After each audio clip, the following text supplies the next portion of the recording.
Classical language செம்மொழியா எந்த வருஷம் எந்த மொழி ஆக்குனாங்க? இதை வந்து அடிக்கடி எக்ஸாம்ல கேட்பாங்க. இதுக்கான ஷார்ட்கட் தான் இப்போ நம்ம வந்து பார்க்க போறோம். ஓகே. ஸோ இப்போ வந்து முதல்ல பாருங்க, உங்களை சுத்தி நாலா பக்கமும் பாருங்க தமிழ் பேசுனவங்க இருக்காங்க. ஏன்னா நம்ம தமிழ்நாட்டில் இருக்கோம். அப்போ நாலா பக்கமும் தமிழ் பேசுனா வந்து இருப்பான். அப்போ 2004 தான் பார்த்தோம் அப்படின்னா தமிழை செம்மொழியா வந்து ஆக்குனாங்க.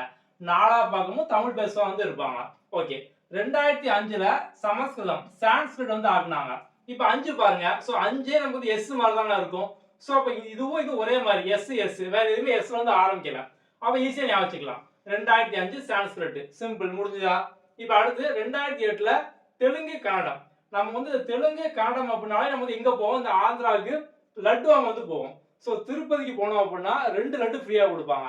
இப்படி மேல மேல வைங்க. ஸோ மேல ஒரு லட்டு கீழே ஒரு லட்டு. அப்போ 8 மாதிரி இருக்கா? 2008 தெலுங்கு கன்னடம் ரெண்டுமே பக்கத்து பக்கத்துல இருக்கு. அப்ப ஈஸியா ஞாபகம் லட்டு வாங்க போறோம். மேல ஒண்ணு கீழே ஒண்ணு.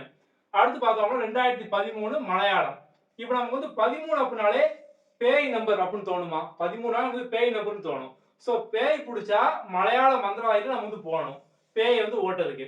ஸோ மலையாள மந்திரம் நீங்க போனீங்க அப்படின்னா அதுக்கு அடுத்த வருஷம் 2014லயே பேயை ஓட்டிடுவாங்க. ஓட்டிடுவாங்க, ஓடிரும், ஒடியா, ஒடிசா. சிம்பிளா முடிஞ்சதா? அப்ப ஈஸியா நீங்க வந்து எல்லாமே வந்து ஞாபகம் வச்சுக்கலாம். அவ்வளவுதான் சிம்பிள். ஸோ தொடர்ந்து நீங்க ஷார்ட்கட் பார்க்க நம்ம சேனலை ஃபாலோ பண்ணிக்கோங்க.